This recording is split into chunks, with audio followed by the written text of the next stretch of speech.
స్నేహానికి భాష అవసరం లేదు. దానికి కావాల్సింది కేవలం ఒక స్వచ్ఛమైన మనసు మాత్రమే. అనగనగా ఒక ఊరిలో అతడి వెంట నీడలా ఉండే ఒక కుక్క ఉండేది. రాము ఎక్కడికి వెళ్ళినా కుక్క అక్కడే ఉండేది. పొద్దున స్కూల్ గేటు వరకు వెళ్ళడం, మళ్ళీ సాయంత్రం రాము వచ్చే వరకు అదే గేటు దగ్గర ఎదురు చూడటం ఆ కుక్క యొక్క అలవాటు.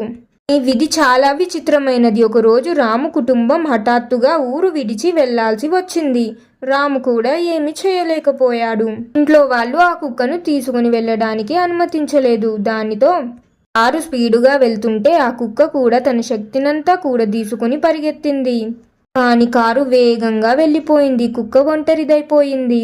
రోజులు గడిచాయి, నెలలు గడిచాయి, ఏళ్లు కూడా గడిచిపోయాయి. ఆ పాత ఇంటి తాళం తీయలేదు. ఆ దారిలో రాము మళ్ళీ రాలేదు.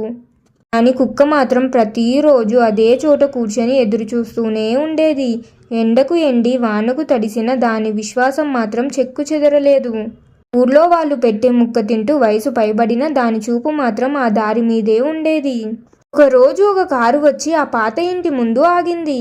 అందులో నుంచి ఒక యువకుడు దిగాడు. ముసలిదైపోయిన ఆ కుక్క మెల్లగా తలెత్తి చూసింది. ఆ కళ్ళల్లో అదే మెరుపు. ఆ యువకుడు మరెవరో కాదు, రాము. కుక్క బాలు బాలు అని పిలవగానే వణుకుతున్న కాళ్లతోనే పరిగెత్తుకెళ్లి రాము ఒడిలో వాలిపోయింది. ఇన్నేళ్ల నిరీక్షణకు ఆనంద బాష్పాలతో ఆ కుక్క రాముని కలుసుకుంది.